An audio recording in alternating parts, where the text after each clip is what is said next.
Nyingine njema ambayo Bwana ametupa. Tunamshukuru Mungu wa mbingu na nchi ambaye ametupa nafasi ya jioni tena, wakati wa jua kupunga, ambapo Mungu alikuwa na kawaida ya kumtembelea Adam na Hawa bustanini. Leo Bwana anakutembelea wewe na anao ujumbe wa kusema na wewe katika jina la Yesu. Amina. Useme amina na upunge mkono wako kama uko tayari tena. Hallelujah. Yes.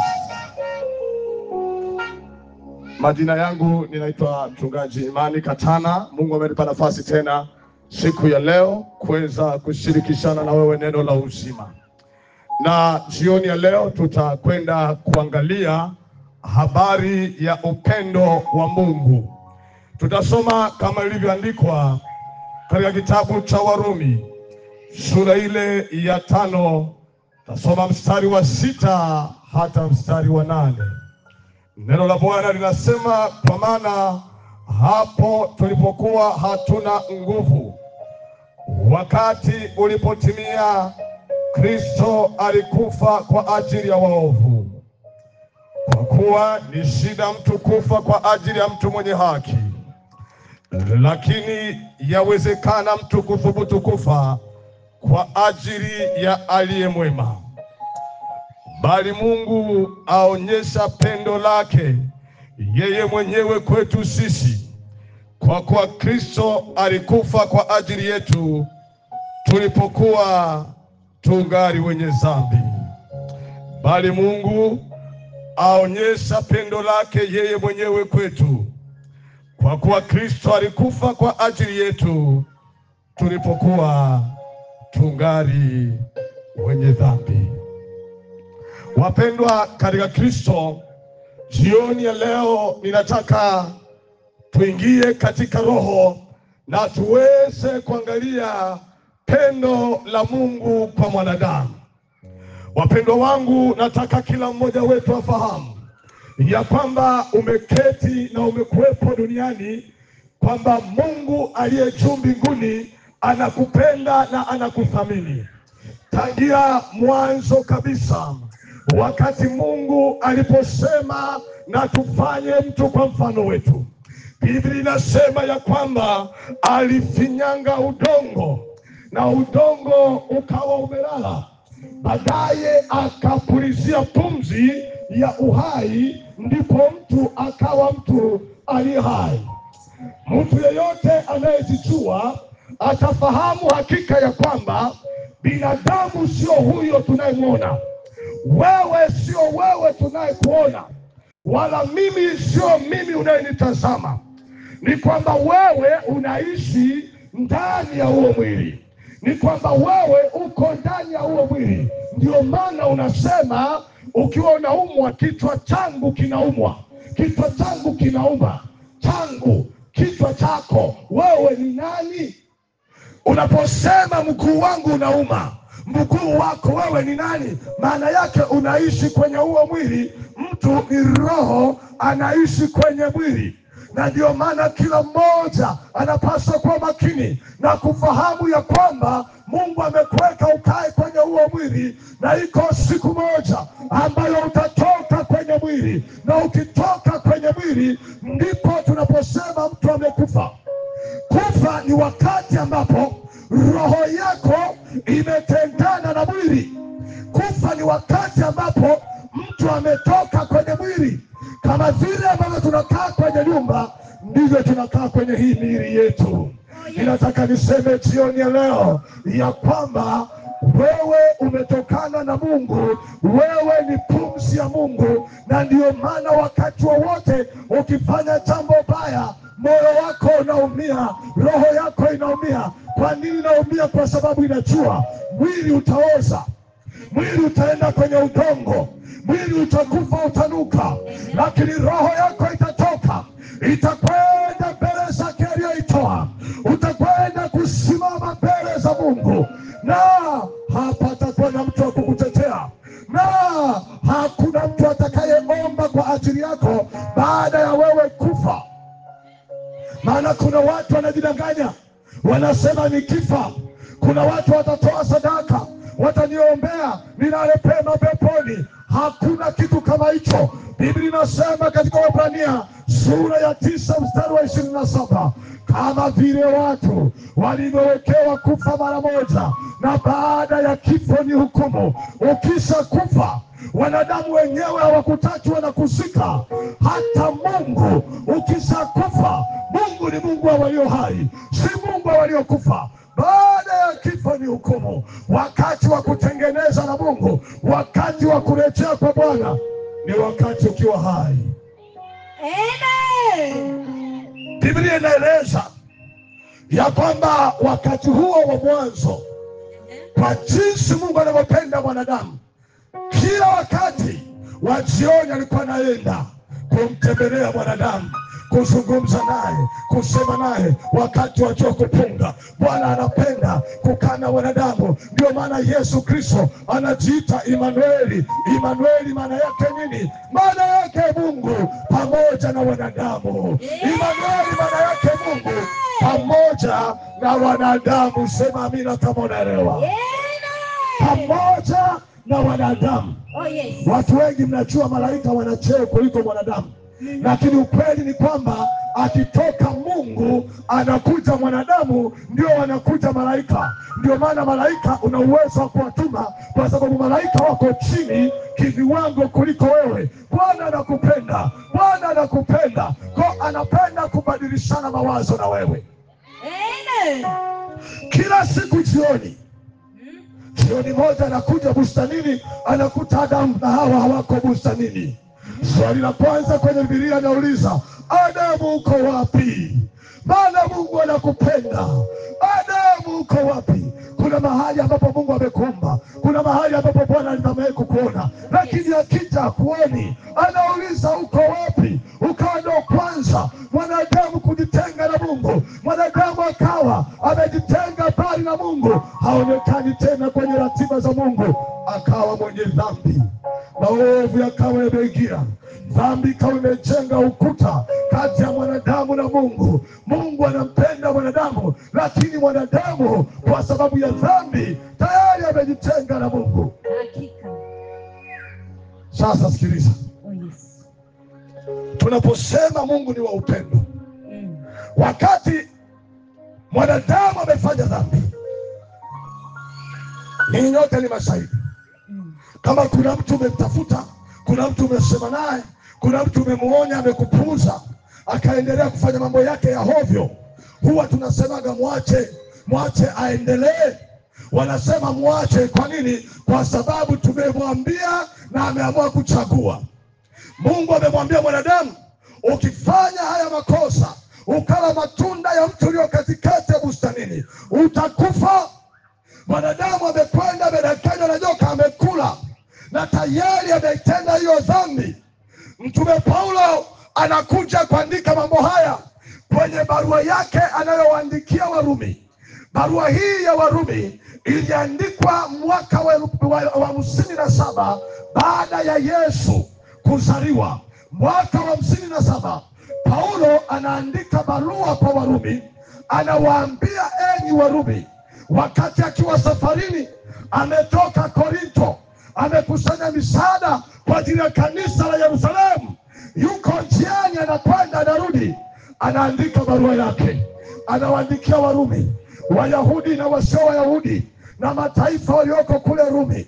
Wanawaandikia na waambia, wakati tulipokuwa wenye dhambi, wakati tulipokuwa tuko na dhambi, Mungu alionyesha pendo lake kwetu. Amen. Shamba hili ni dhahiri. Mungu anaonyesha pendo lake kwa mtu yeyote aliye na dhambi. Wakati wanadamu wamekukataa, wakati dunia imekukataa, wakati watu wanakudharau, Biblia inasema ndipo Kristo akaja akaonyesha pendo lake kwetu. Haleluya. Haleluya. Nisikilize vizuri. Wakati watu hawakuoni na thamani yoyote, dhambi imekuchakaza, dhambi imekuharibu, Mtume Paulo anaandika anasema, ni rahisi mtu kufa kwa ajili ya mtu mwenye haki. Ndio, mtu mwenye haki aliyekusaidia unaweza ukawa tayari. Jaribu kuwaza, watu wanaochangiwa figo ni watu wenye maalum, ni watu wenye heshima katika jamii. Ndio mtu anakwenda anatoa figo yake, anasema kwa sababu ya heshima ya mtu huyu, kwa sababu ya heshima ya huyu mtu nakwenda kutoa figo yangu. Mtu kufa, kuwa tayari kufa kwa ajili ya mtu kwenye haki inawezekana.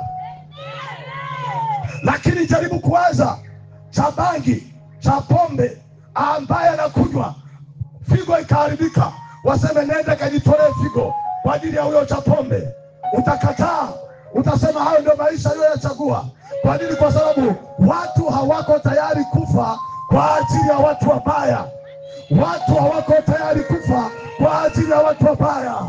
Lakini Yesu Kristo anaonyesha pendo hili kwetu. Alikuja wakati tuko kwenye dhambi, wakati tuko kwenye dhambi, yeye akaja akatoa maisha yake kwa ajili yako. Nisikilize vizuri jioni ya leo, ukiwa kwenye maisha hayo ya dhambi, hayo maisha ya dhambi, wakati watu wamekudharau, wakati hakuna mtu anayekujali, Yesu Kristo yuko hapa leo, yuko hapa jioni ya leo, anataka kuonyesha pendo la kwake. Sema amen, haleluya. Tulipokuwa tungali wenye dhambi, Yesu Kristo alionyesha pendo lake. Alionyeshaje pendo? Alipoona wanadamu wanateseka, alipoona wanadamu wanahukumiwa, alipoona wanadamu wanakufa kwenye dhambi, baada akasema niko tayari, akasema nitakwenda nikawe kama mmoja wao, ili kwa kupigwa kwangu mimi wakawa wamepona.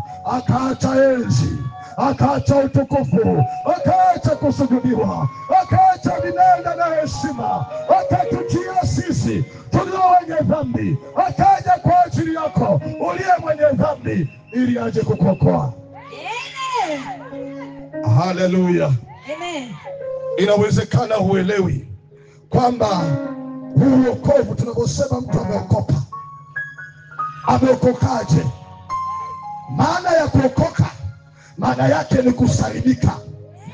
Kama ajali imetokea, watu wamekufa, alafu kuna mtu amepona, kama ile ndege ya India, watu wamekufa 263, alafu mtu mmoja ametoka kwenye ile ajali, watu wanasema huyu mtu ameokoka kwenye ajali, huyu mtu ameokoka kwenye mafuriko. Kuokoka ni kupona kutoka kwenye hatari fulani. Katika maisha tulio nayo, mtu ambaye amezaliwa na mwanamke na hajakubali kumwamini Yesu Kristo, mtu huyu yuko kwenye hatari. Yupo kwenye hatari kwa sababu gani? Kwa sababu amekosa urithi, kwa sababu amemkataa aliye chanzo cha uzima, kwa sababu yuko peke yake, kwa sababu amekataa urithi. Yeyote ambaye hajaokoka yuko kwenye hatari. Kwa nini? Haya maisha ili ufanikiwe ni lazima uwe na nguvu za rohoni. Ndio maana mwaka huu ni mwaka wa uchaguzi. Utaona V8, utaona Land Cruiser zinakwenda Bagamoyo, zinakwenda Tanga, zinakwenda Sumbawanga. Kwa nini? Kwa sababu pamoja na usomi na elimu zao, wanajua wanahitaji msaada wa kiroho, na msaada wa kiroho ni au utoe kwa Mungu au utoe kwa Shetani. Lakini kama umebaki katikati, hauna Mungu wala hauna Shetani, wewe ni mtu ambaye uko kwenye hatari. Na kama umepata promotion za Shetani, promotion za Shetani ni za hatari, ni za kitambo. Kwa muda mfupi utafurahia, kwa muda mfupi utazima kama mshumaa. Ukiishi kisanii, utakufa kisanii. Ndio maana unaweza kumwona mtu ni msanii mkubwa, anakwenda anatamba. Walikuweko watu walikuwa wanatembea na usanii mkubwa, lakini wakazima. Kama walivyoishi kisanii, walikufa kisanii. Huamini? Ukiangalia kwenye runinga kama wanaishi, lakini wamekwenda wameoza. miaka mingi wamekwenda, walikataa kuwa na Yesu, walifanya maagano na Shetani, aliwapa kung'ara kwa muda mfupi, baadaye wakazima kama mshumaa. Ndio maana Yesu alikuja ili akupe uzima, tena uwe nao tele. Yeyote mtu ambaye amekubali kumfuata Yesu Kristo, mtu huyo anao uzima. Haleluya, anao uzima. Haleluya, Jesus. Usipokuwa na Yesu, umebaki peke yako,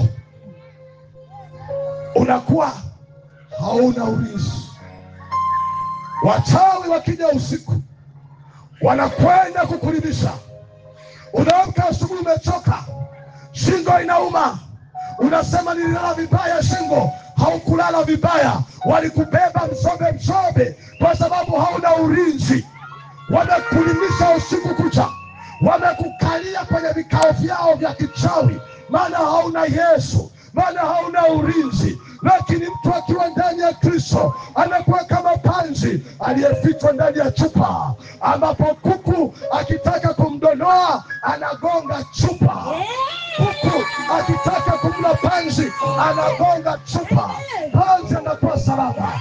Tukiwa ndani ya Yesu tuko salama.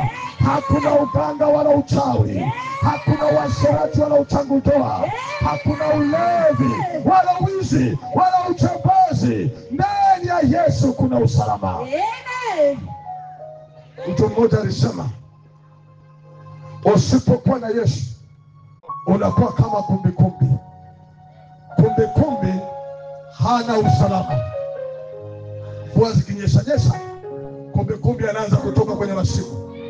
Akitoka tu kwenye shimo, kumbikumbi akitoka kwenye shimo, cha kwanza anachokutana nacho ni siafu na mchwa, wanataka kumla.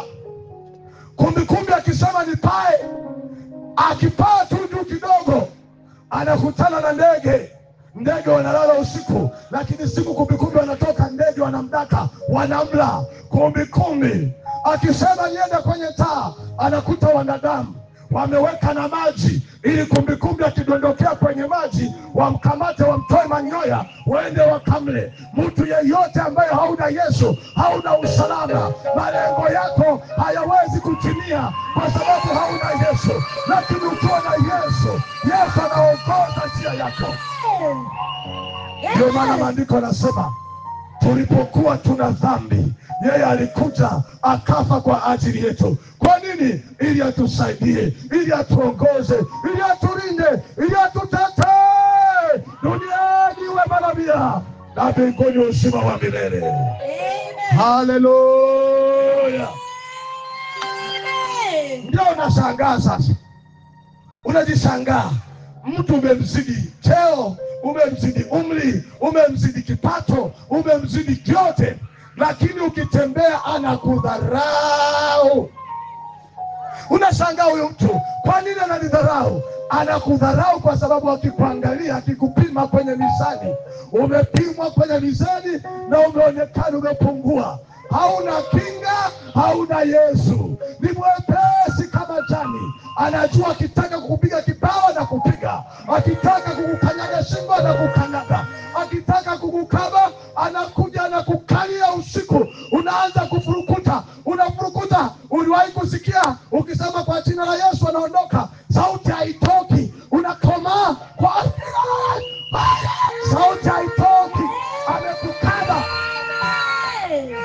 Ukiona kesho, ndio maana nakudharau. Ukipata Yesu, wachawi wakija wanakuta moto unawaka. Wachawi wakija wanakuta umepiga magoti. Ndio unashangaa mtu anaanza kuuliza, wewe haulalaki? Haulalaki? Wewe mimi bwana nalala. Akija kila siku anakuta umeketi, anakuta uko macho. Kwa nini? Kwa sababu malaika zako wapo wanakulinda. Imeandikwa, hata sinzia wala hata wala usingizi, hata wacha mguu wako usogeze, hata sinzia akulendaye. Sema amina kama unanielewa. Upendo wa Yesu. tulipokuwa tungali wenye dhambi, yeye alikuja kafa kwa ajili yetu. Wahi kusikia kisa kimoja cha kijana mmoja ambaye alikuwa mwizi. Katika mtaa ule watu walimchoka kwa mwizi wake, na kama mnavyojua wezi wanarudisha nyuma maendeleo, wezi wanahusi. Kasimu kako ndo hako unapita Kariakoo, kapo kwenye begi, ukipita ukiangalia hakapo, kameondoka, mwizi ameiba. Umelala uliweka karibu na dirisha, unaamka asubuhi unakuta nyavu imekatwa na simu haipo, wameiba. Wezi wanahusi, wezi wanarudisha nyuma. Kijana huyu mwizi alikuwa kero kwenye mji wake. Wananchi wakawa wanatafani siku moja wapate, siku moja isiyo na jina, kama Waswahili wanavyosema za mwizi 40 zikatimia. Wakati amemaliza kuiba, anaruka ukuta. Wananchi wenye hasira kali wakamwona, walivyomwona wakapiga nduru, mwizi! Watu wameibiwa. Mimi mwenyewe nahubiri hapa, nimeshapigwa. Siku moja naamka asubuhi nakuta kativisa bredi ya kapo, nimepigwa. Siku moja napita Kariakoo, nimeweka kasimu kangu kwenye begi, natembea tu najidai nimezoea Kariakoo, kumbe wako waliozoea zaidi yangu. Nimefika mahali nafungua sipu ya pembeni nichukue simu hamna, nimepigwa. Wezi wanausi. Kwa wananchi wenye hasira kali wakaanza kukimbiza. Naye kijana anakimbia, maana anajua leo nikikamatwa, anajua mambo ya kupingilishwa kwenye tairi, anajua mambo ya kuchomwa. Akakimbia akapiga kona. Wakati amepiga kona, akamkuta kijana mmoja mtanashati, amevalia shati lake jeupe, ndo anaanza kufunga tai, anajiandaa kwenda kazini. Alisikia kelele kwa mbali, watu wanaita mwizi. Alipomuona yule kijana na kuona kwamba ni kijana mdogo, akamuhurumia. Alipomuhurumia akamwambia, alipomuhurumia yule mwizi akamwambia, lete hiyo shati yako. Yule mwizi alikuwa amevaa shati nyekundu, akamwambia, nipatie hilo shati lako. Akavua yule mwizi shati lake jekundu, na yule kijana mtanashati mwenye huruma akalitoa lile shati lake jeupe, akampa yule mwizi. Vile amemaliza kuvaa na yule mtanashati amaliza kuvaa jekundu, wenye hasira kali wamefika. Walichokiangalia, waliangalia shati jekundu. Wakati huu shati jekundu aliyevaa sio yule mwizi, aliyevaa ni yule mwenye huruma. Yule mwenye huruma amechukua shati la mwizi. Huruma tu, huruma. Kama unaishi kuna huruma, unaweza ukamhurumia mtu mpaka watu wanakuuliza, ni ndugu yako? Sio ndugu yangu, ila nina huruma kama baba yangu wa mbinguni alivyo na huruma. Sema amina kama unanielewa. Kwa hiyo kijana mtanashati akasema, nipe shati lako hilo jekundu. Akalichukua jekundu akampa jeupe. Wananchi wenye hasira kali walipofika, waliangalia shati jekundu, wakaanza kumvamia kwa mawe. Yeye asiyekuwa na dhambi, yeye asiyekuwa mwizi, wakapiga, damu zinaruka, damu zinanuka, damu zinatoka. Asiyekuwa mwizi akakata roho. Yule mwizi alipoona hayo akasema, sitaiba tena kwa ajili ya damu ya mtu mwenye huyu, kwa ajili ya damu ya mtu huyu sitaiba tena, sitaiba tena. Ndicho alichokifanya Yesu, ndicho alichokifanya Yesu. Yeye asiyekuwa na dhambi, yeye asiyekuwa na dhambi, Biblia inasema alikuwa kama sisi, lakini tofauti yetu na yeye hakutenda dhambi. Yeye alipotukanwa hakurudisha matukano. Yeye aliye mtakatifu akasema, njooni kwangu ninyi nyote mnaosumbuka. Akakubali kupigwa, akakubali kuteseka kwa ajili ya sisi wenye dhambi, kwa ajili ya sisi wenye dhambi, ili kila amwaminie asipotee, Unapokuwa na dhambi, umelemewa na ukahaba, umelemewa na pombe, Yesu yuko hapo. Hayo mapepo yoyote yanayokutumikisha ni wananchi wenye hasira kali. Kila dhambi unayoifanya sio wewe. Kuna wananchi wenye hasira kali wanakutumikisha, wanaitwa mapepo. Unatamani ungelala, unajisikia hamu. Unatamani ungelala, unajisikia kiu ya pombe. Unatamani ungeacha, huwezi, maana unafukuzwa. Unafukuzwa na hayo mapepo. Unafukuzwa na hayo mapepo. Yesu yuko hapa jioni ya leo. Ni kama ule kijana mtanashati anasema, lete hilo vazi lako la ulevi, lete hilo vazi lako la pombe, lete hilo vazi lako la uchawi, lete hilo vazi lako, lete hilo vazi lako. Anataka kutoe hayo mavazi yaliyovalishwa na mashetani. Anataka kuvike mavazi matakatifu. Kila vazi lililovalishwa na Ibilisi. Yuko hapa tanashati, yuko hapa asiye na dhambi. Anasema, lete mizigo yenu, lete mizigo yenu. Wewe ambaye haulali usingizi, hofu imekukamata, hofu imekuzingira, unaogopa, hata ujui unaogopa nini. Umeshikwa na mapepo ya bumbuazi. Yuko hapa Yesu, anasema, lete hiyo tabu, lete hiyo shida. Anataka kupumzishe. Ukija kwa Yesu Kristo, atachukua hayo mavazi yako ya dhambi, atakuvisha mavazi matakatifu, nawe utakuwa safi. Yeye atapigwa ili wewe na uzima. Amen. Sema amen, haleluya. Sema amen, haleluya. Upendo wa Yesu. Ndio maana maandiko yanasema, kwa kupigwa kwake sisi tumepona. Maana yake nini? Maana yake dhambi zozote ambazo wanadamu walipaswa kuzitenda, ukimwamini Yesu unampa mizigo, anachukua mizigo. Anasema, jitieni nira yangu, mujifunze kwangu, kwa kuwa mimi ni mpole na mnyenyekevu wa moyo, nanyi mtapata raha. Dhambi yoyote ambayo watu wanafanya, wanatafuta raha, wanatafuta raha. Waliokwenda kujaribu kuzini waliambiwa kuna raha. Waliokwenda kuvuta bangi waliambiwa kuna raha. Dhambi yoyote wanakwenda wanatafuta raha, wanafikiri kuna raha. Kijana mmoja aliambiwa raha ya kuvuta bangi, naye akaenda kuvuta bangi. Maana walimwambia ukivuta unajisikia misuli umejazia. Wakamwambia ukivuta ni kama unatembea hewani. Na yeye akaenda akavuta. Alipovuta, mama yake amemwekea ugali na mboga, akaanza akimega tonge namna hii. Akimega tonge ni kama anasubiri mboga, anadokoa namna hii, alafu anakula. Anamega tonge, anaweka mdomoni, anasubiri mboga. Mbona kama unaivizia mboga? Anasema, naiona mboga inaenda hivi, naona mboga inaenda hivi, inaenda hivi. Kwa nasubiri kija hivi nichukue. Aliambiwa raha, lakini bangi ilichofanya imemletea karaha. Lakini Yesu anasema, njooni kwangu ninyi nyote mnaosumbuka.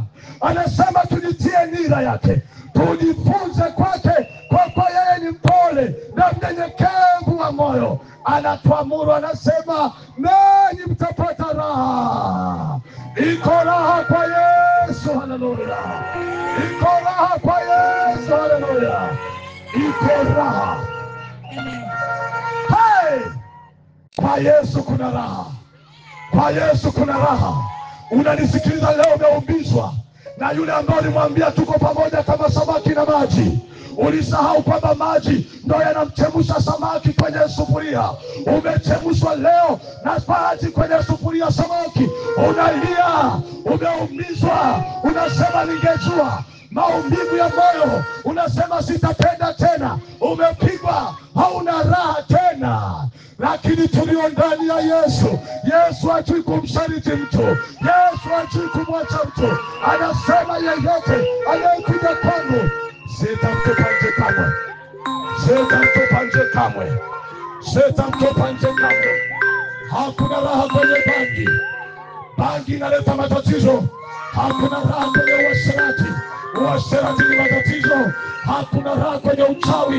Uchawi utatoa kafara, mwisho utamtoa baba yako au atakutoa mwenyewe. Lakini huku kwa Yesu tunayo raha. Kwa Yesu tunayo raha. Kwa Yesu tunayo raha. Sema amina. Sema amina. Nani mtapata raha nafsini mwenu? Alikuja Yesu, amekuja kutupa raha kwenye mioyo yetu, amekuja kutupa raha. Yeyote ukiamua kumfuata Yesu, anayo maji yaliyo hai. Hayo maji akikupa yanakata kiu. Usiwaze itakuache, usiwaze itafanyaje, nitafanya nini, nimezoea hiki kitu, nimezoea.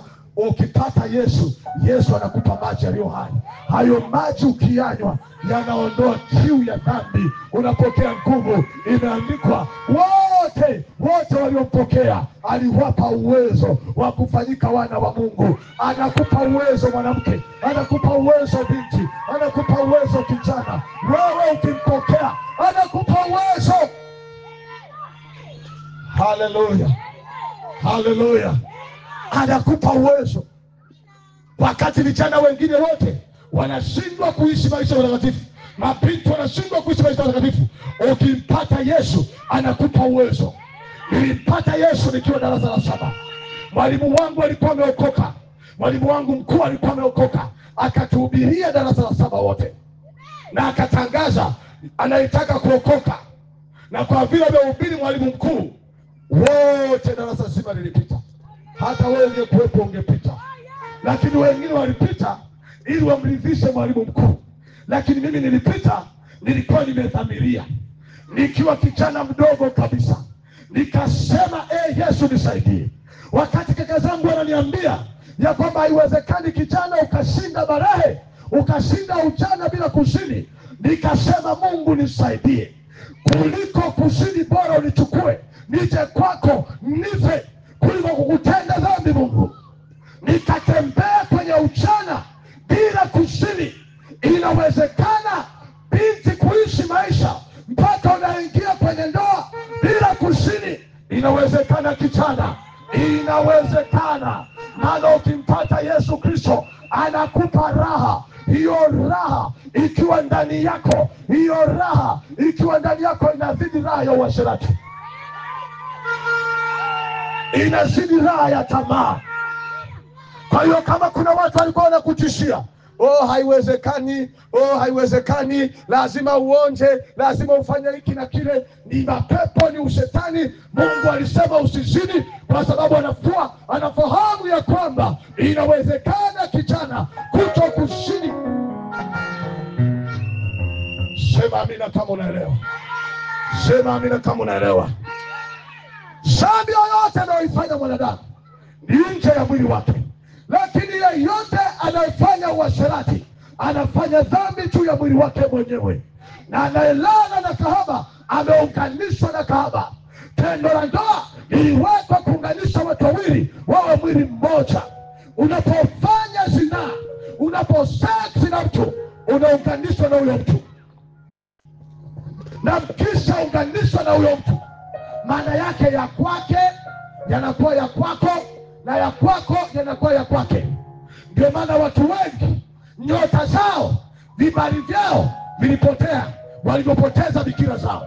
Iwe bikira ya kiume au bikira ya kike, unapoipoteza kwa kuzini, yule ulioungana naye unakuwa umepokea gundu. Ndio maana unaweza kuona hata kina mama wanaanza kusema, kimeshajua wanaume hiki, kimeshajua. Yaani wanaanza tu kukizalau. Kwa nini? Kwa sababu bikira ina harufu yake. Kujitunza kuna harufu yake. Uhuni unaleta gundu ya kipepo. Kibali chochote ambacho Mungu alikiweka kwenye maisha yako kinakuwa kimeondoka kwa sababu ya kuzini. Na ndio maana Yesu alikuja ili ukimkimbilia ayafanye yote yawe mapya. Ukisalenda leo ukasema Bwana nilikutenda dhambi na leo ninatubu, anasema ya kale yanapita, tazama yanakuwa mapya. Sema Baba. Haleluya. Ukikimbilia kwa Yesu, dhambi zako zilikuwa nyekundu, yeye anasema atakusafisha. zitakuwa nyeupe kama seruji.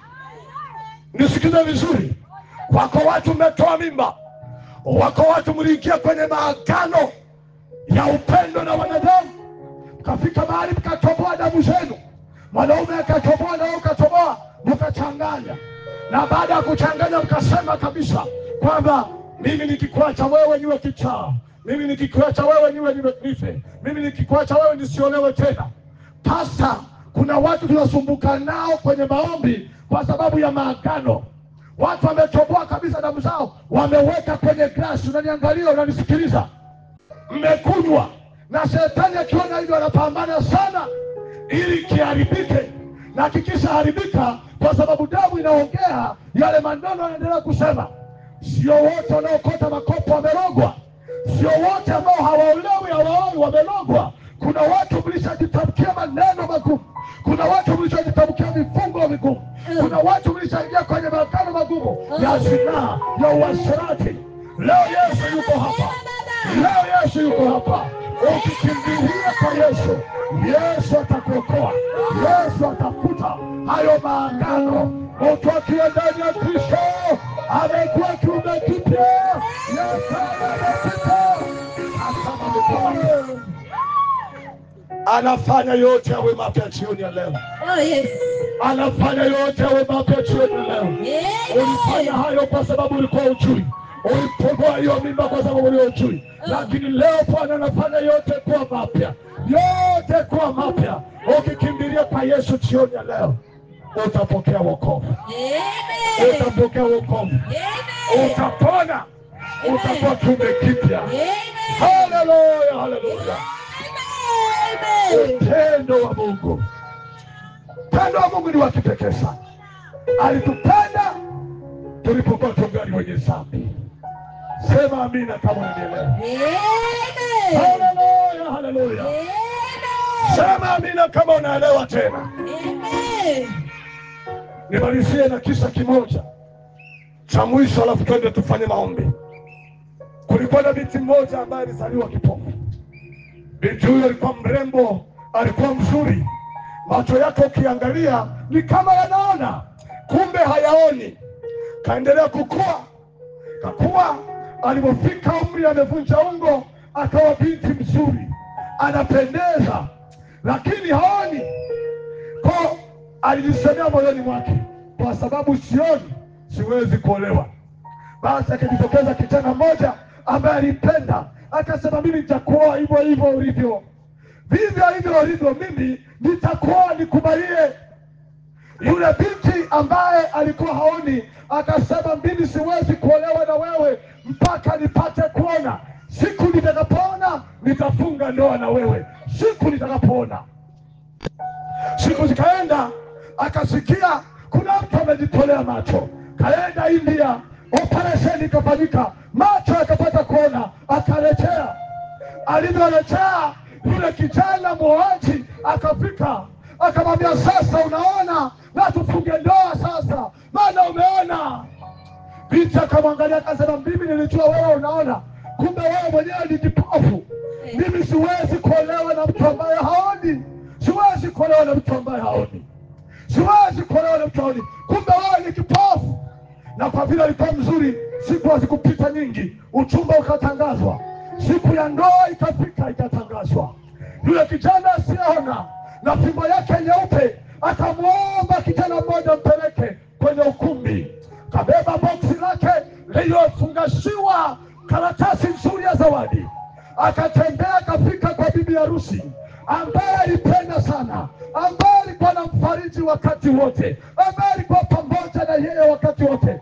Akabeba boksi lake akapita, watu wanaimba, mwenzenu nimekuja na maua, maua haya ni zawadi. Unaimba ule wimbo, wanacheza na yeye na fimbo yake anakwenda. Akafika mahali alipo bibi harusi, akaelekezwa, akamkabidhi boksi la zawadi. Alipomkabidhi boksi la zawadi, bibi harusi akaiweka ile zawadi pembeni, kwa sababu alijua mchango wa huyu kijana, maana aliishi kwa kupenda. Siku zote wakati haoni, hakuna mtu aliyekuwa pamoja naye zaidi ya huyu kijana. Yule kijana akampa ile zawadi. Yule binti akasema hii itakuwa ya kwanza kuiangalia, ameniletea nini huyu? Baadaye akaenda kufungua zawadi, hata anatoa shera. Alipofungua akakuta maandishi makubwa yameandikwa, nitunzie macho yangu mpenzi. Maana yeye kijana huyu ndiye aliyetoa macho ili ampe huyu binti apate kuona, waweze kufunga ndoa. Leo ameona amemwacha, leo ameona amemwacha. Hivyo ndivyo alivyofanya Yesu. Yesu yeye hakutoa macho. Yesu yeye aliutoa uhai, aliutoa uhai wake ili akupate wewe. Aliutoa uhai wake. Leo anasema nitunzie damu yangu, nitunzie damu yangu niliyopigwa pale msalabani. Mkuki ubavuni nilipigwa ili nikupate wewe. Alipigwa ili akupate wewe. Uko unateseka, uko mahali umefunga ndoa na adui, lakini Yesu ndiye aliyetoa uhai kwa ajili yako. Umekuwa msaliti, umekuwa msaliti. Umezaliwa kwenye nyumba ya Kikristo, umezaliwa kwenye nyumba hiyo, lakini maisha yako yamebadilika. Umemsaliti aliyekufia, umemsaliti aliyemwaga damu yako. Unasema sio dini yangu, sio dini yangu. Vyote walivyokuambia wazazi wako, walikukataza unafanya, lakini kuokoka unasema sio dini yangu. Walikuambia usizini, unazini. Walikuambia usinywe pombe, unakunywa pombe. Lakini leo Yesu anasema nitunzie uhai wangu. Tulipokuwa wenye dhambi, yeye akaja akatufia. Alipokuwa haoni, mtu akaja akatoa macho kwa ajili yake. Yuko Yesu jioni ya leo, na jioni ya leo Bwana yuko hapa kwa upendo wake.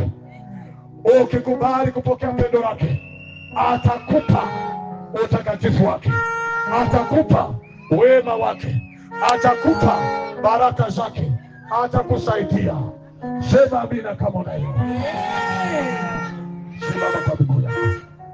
Simama na usogea hapa tuweze kufanya maombi ya jioni.